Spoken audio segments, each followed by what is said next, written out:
So we're going to go into World War I. So what are the key concepts for World War I? Number one, what are the causes? And you have probably heard of this, what is it called? Acronym? Yeah, whatever. Is the main causes of the war. This is a basic way to be able to write about it. Now, they usually won't give you, except for the American ones that we'll talk about in a little bit, in terms of the main causes. But this is one that you could write in an essay that you've probably learned before. So let's give you a quick, brief overview of what you should have already learned, hopefully last year in any class, about World War I. So in terms of the first one is militarism, okay? So the M stands for militarism with the main causes. You need to know massive increase in military spending. Basically what happens in the late 1800s, just like Alfred Thayer Mahan's thing, all the countries begin to massively expand in their military spending. So as this increases, everybody wants what's called the biggest and the baddest militaries, and so they're going to spend the money to be able to acquire that. The next one is alliances. And this, in my opinion, if you know anything about the Archduke Franz Ferdinand incident, which we'll talk about in a second, this is really what triggers it, is alliance systems, okay? So with alliances, you basically say, if you do something, I have to go in with you, and it protects everybody. The problem is, when there's two distinct alliances, which you can see in this image, you have two distinct alliances. If one goes in, the other goes in, everybody goes in, we're in a world war. It's part of the reason why I think it's interesting that we don't classify the Iraqi war as a world war, because there's really like 20 countries fighting over in the Middle East. But we don't classify it as a world war. I think it's because Iraq and Iran, those are kind of like solo countries. So I'm assuming if they had more people, it'd be a world war. But the idea of a world war is you have multiple people. So I want you to pretend, and none of you would ever do this, but let's pretend you have a beef with somebody in APUSH, okay? And so you decide, you, me, flagpole, 3 p.m., okay? And so you go with your friends out to this little flagpole, okay? And you make an agreement with your friends, like, look, you guys are my wingmen, you back me up if something bad happens, okay? So 2 of you start to fight, you go down, what's your friend supposed to do? Come in and fight. And then on the other side, what's their friend supposed to do? Come in and fight, and then what do you massively have? A brawl, okay? That's the problem with alliances. It works great until something happens that drags you in, which is what leads to the World War. And we'll talk about that when we get to the Archduke Franz Ferdinand. The next one is, by the way, dominoes. You guys play dominoes? You hit one. Everybody? Okay. Good. Okay, next one is imperialism. So you have all these countries carving out different parts of America, or not America, the countries. So for example, Africa. Well, competition starts to happen. Why do you get the best land? Well, I want your land too. And so now people want more and more stuff. And the last one is nationalism. There's a meme. It's funny. Get it? Because America's free.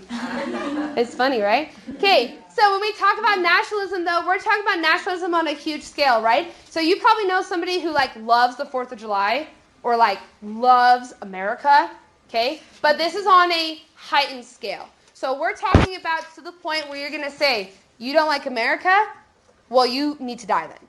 And it gets to the point where, especially when we look at Germany, that's what Germany believed. So Germany believed that Germany was the best country in the world, and if anybody wants to threaten it, they are willing to kill you to make themselves the best country in the world. So that's where you get the nationalism.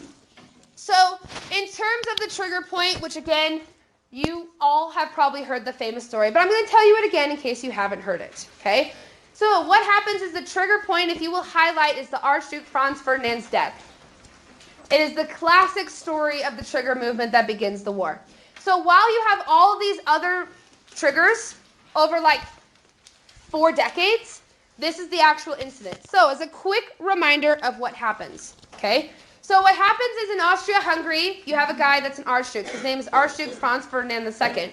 In America, we don't have archdukes, but imagine, for example, think of it as like kind of like a cabinet member. So it's not the highest person, but it is a major figurehead. They have similar ones in like England. So if you think of like Meghan Markle and stuff like that, those are like what we're talking about. They're major figureheads. Well, what happens is there's this little country called Serbia. And Serbia wants out of the grasp of Austria-Hungary. And all these Serbian rebels are starting to talk about, we want to become independent. We want to be our own nation. We want to be just as big as Austria-Hungary, just as big as Germany, and become our own. So the Archduke Franz Ferdinand and his wife go to, the Archduke Franz Ferdinand and his wife, they go to Serbia, and they have a parade. So everybody lines up along the street, balloons, streamers, whatever it could be, and the Archduke Franz Ferdinand and his wife are going down the street. And if I get some of the events mixed up in terms of the order, I apologize, because I always mess up the order sometimes. But basically what happens is as they are going along, a bomb gets thrown into their car. Okay? They take the bomb, they throw it out into the crowd, kills 2 people. But they continue down the parade route. Then you have some snipers that snipe down at them, trying to kill the Archduke. He survives. They go around the corner. They stop at a gas station. The Archduke gets out of the car, walks into the gas station. A Serbian rebel, I'm sorry if this story is boring to you. A Serbian rebel shows up, shotgun, shoots him point blank, kills him, as well as later kills his wife. Okay? Now this becomes the trigger movement because of the alliance systems. So this cartoon is easily the best cartoon to explain why did they go to war. So when it says this chain of friendship, it's talking about how basically the alliance systems led everybody into a war. So let me explain really quickly. So Serbia kills the Archduke of Austria-Hungary. Austria-Hungary therefore declares war on Serbia. Serbia is allies with Russia. Russia, therefore, declares war on Austria, who has declared war on Serbia. Germany, who is friends with Austria, declares war on Russia, who's declared war on Austria, who's declared war on Serbia. And then, do you see how it works into a world war? So basically, over the span of like a week, I declare war. So you have to declare war. So you have to declare war. And all of a sudden, we have 45 countries in this massive world war. Okay? So really, I would say alliances is what brings it into as the trigger movement, and now they're going to begin a world war. Yes? So, would Russia have to declare war on Serbia, or could they just become part of, Austria's army? Do you get what I'm saying? Is there a difference between... Well, Russia is not friends with Austria, so they're friends with Serbia. Oh, okay, so they're declaring war on... Yes, but you wouldn't combine armies, so it's similar to how, when you have power systems, so it's like right now, Canada and Britain are our allies, and they fight in the Middle East, but we're still our own separate countries, but we collaborate together. Russia is always going to be the odd one out because Russia hates everybody else. So especially, and you don't see it as much at this time, but you see it especially after the Bolshevik Revolution and once they become communist, is in World War II, they hated us. And they hated England. In fact, we did something in World War II that made Russia hates us even till today, where Putin will talk about this battle that we did that causes them to hate us, and they'll say, yeah, this is why we hate you all 70 years later. And so what happens is Russia's always going to be the odd one out. So they're going to fight because if you've ever heard the famous phrase, the enemy of my enemy is my friend, is because they have a common enemy. We both have a common enemy in Germany, so they're going to ally with us, even if they don't like us. But they will be separate. So Russia's army, now Serbia, by the way, Serbia falls within weeks. So Serbia is overtaken by Austria-Hungary. They receive massive punishments, massive executions in Serbia. Russia declares war, but the biggest thing with Russia declaring war is that Russia is allies with England and France, who also declare war. And that's when it starts to become really big. But Russia has its own internal problems, so Russia's not going to be as prominent in this war compared to when we get to World War II, which is much more dominant in World War II. Okay? So now that we have declared war and we are now in war, let's go into the war itself. Okay? So new forms of warfare. This is its own key concept. So you need to make sure you know, how did warfare change? And unfortunately, it's going to change in a really awful, terrible way. So World War I, my favorite thing to teach about World War I has to do with literally how much we changed when it came to war. War is completely different now, and it starts due to the German army creating a brand new invention called the Beltfed machine gun. And you need to know Beltfed machine gun. It's a really good term to be able to do. The reason it's called Beltfed is because in machine guns today, which we don't really have machine guns, but except in the military, but machine guns today don't have a belt. It basically has a magazine that goes around in a circle or feeds things in. Beltfed, to be able to have more, is it would have this belt, and you would have like the coils down here, and it would just go in like like this, okay? And in fact, it's so fast that a belt-fed machine gun can shoot 100 bullets in 15 seconds, okay? It is constant. The problem is the Americans, and well, not the Americans, the English at this time were not prepared for this machine gun. You see, before this, it was still a formal battle. You know, Mike Gettysburg, you show up the morning of at 7 a.m. and you begin fighting, right? Or in the Civil War, or not Civil War, the Revolutionary War, you bang the drums, you sound the horn, and then you charge. You guys know all this stuff? It's very chivalrous. Can you do that with a machine gun? No. Everything changes. But the British are not prepared for that. Yeah? Didn't the English have the Maxim gun, though? Yes, but in terms of the amount of bullets per second that it could shoot, it was far inferior. It's not until spies bring over the plans for the machine gun in about 1917-ish that they start to make their own, and it becomes comparable for the warfare. Really, in both world wars, the Germans should have won. And I hope that doesn't sound un-American, but the Germans did have far superior weaponry and far superior tactics. However, other skill sets is going to make up for that. So in my professional opinion, had, for example, the Russians or the Americans not come into both wars, I think the Germans could have won in both wars, because they definitely had superior stuff. It's not until other stuff comes out that it really happens. Okay? But basically what happens is because of this massive amount of machine gun, all of our warfare changes. Now, the reason for this is, again, it comes become very gruesome, very grimly, of fighting into this battle. Now, to show this, I'm going to show a clip from a fantastic movie known as Warhorse. And it's a very, very good one. If you like animals, though, you will cry. So I'm just warning you. So Warhorse is actually a British play. I don't know if it's a musical. I think it's just a play. And it's about this horse. And this is a real story. So what happened is in England, they needed horses because, again, the cavalry and things like that were very iconic. And so they needed horses in the war. And so they basically drafted all the horses. They said if your horse is over 3 years old and under like 10 years old, it's drafted into the military. And then they basically said, we'll take it. If your horse dies, we'll give you $500 at the end of war, or whatever it could be. And so they drafted all these horses. And so the Warhorse story is about this horse who basically goes throughout the war, and it shows his story in the war. I'm not going to spoil what happens, but it's a very, very, very good movie. And it's PG-13, though, so please ask your parents' permission before watching it. Okay? But I want to show you this clip because it's the best clip that really shows the impact of warfare. So as you watch this, I want you to think, what changes with warfare with the Beltfed machine gun? And I want you to point out, by the way, Loki has been resurrected. He is in this movie, as well as several other famous. It's a Steven Spielberg movie. But you will see some famous Marvel characters in this. Not just him, but some other people as well. Okay?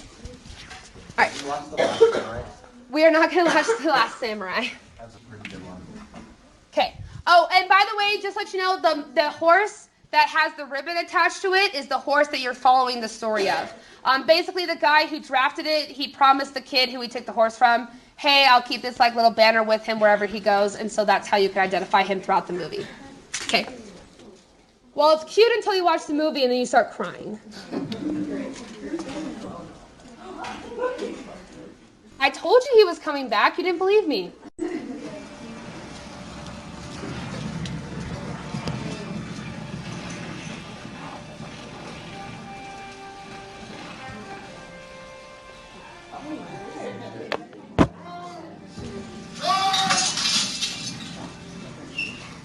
Good luck, my friends. That's the horse.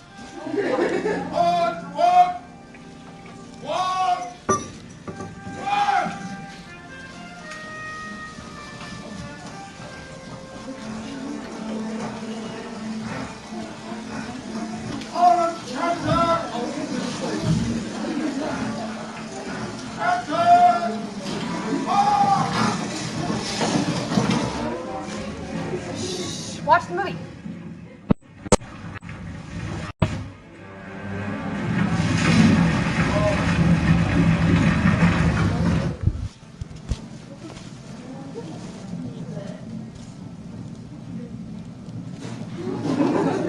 gosh, guys, it's a war movie. You're supposed to laugh.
Oh my goodness. You'd rather have Loki die compared to the horse? Why are we clapping? Oh my gosh. Why are they expecting the horses to die? Oh, it's a movie. I know, but You still. should watch the clip in The Last Samurai. It's a lot more saddening. Oh, sorry. Why Horses fall over. don't you find it and then send it to me of which clip you're referring to? It's the clip where I will watch it beforehand. they get absolutely melted because they do charge you back. Well, why don't you send it to me and then I'll decide if it's school appropriate. Well, the film's ours. Well, I've shown R-rated film. Remember the guy's head blew up? Okay.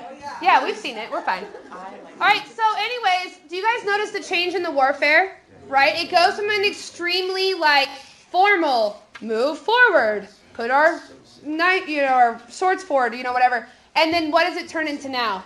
It's just all-out warfare, right? And that's really what happens with World War I is it now changes to this absolute warfare. Now, the other thing it creates as well is that now that we have this new type of warfare, things have to change. So now they're going to do what's called trench warfare. And trench warfare was basically the goal. And by the way, you need to know trench warfare is the effect of the belt-fed machine gun, and you need to start trench warfare.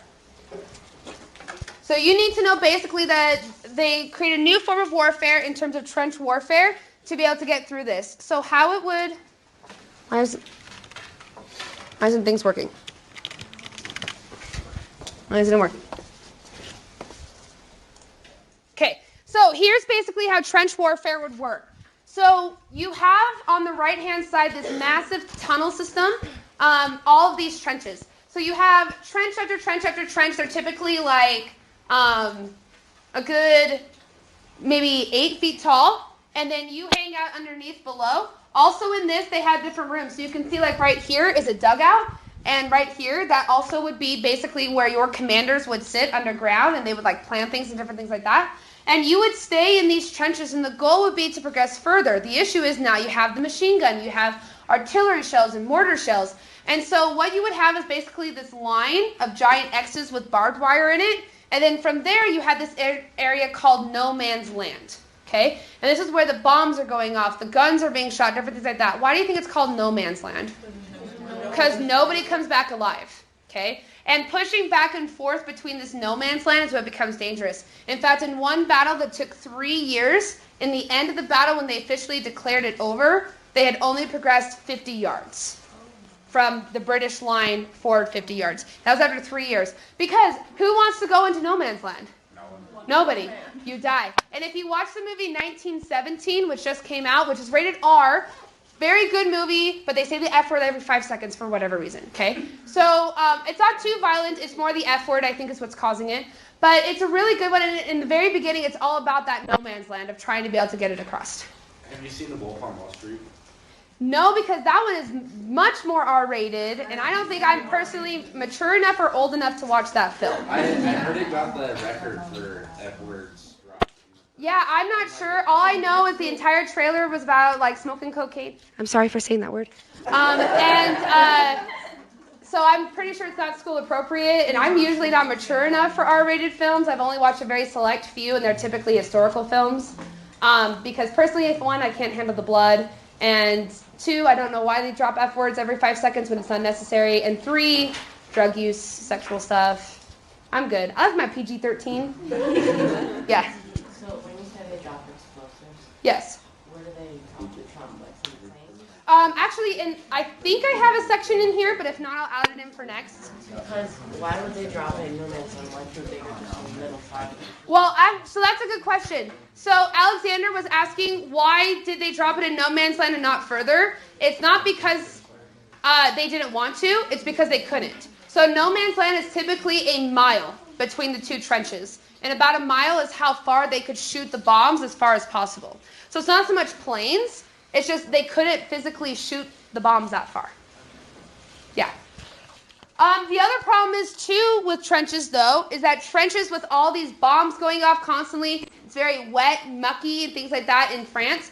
And so what happened is that conditions were just awful. It was all very wet and icky. And so what happens is, unfortunately, not only are you going to have the bombs as a danger, but disease as well. And that's where you get a thing that's called trench foot.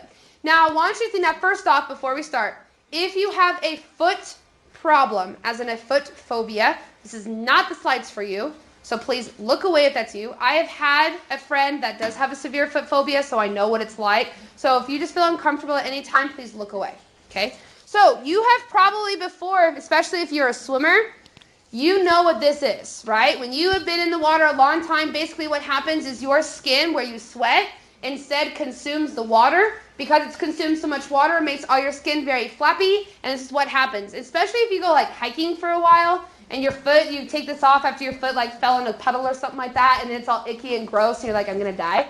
Well, the problem is, this is what leads to a thing called trench foot. And basically what happens is, well, I have like 1 minute left. I'm gonna show you the gross photos next class, okay? So, just think of this foot over the next weekend. As you fall asleep, imagine in your head, and then we will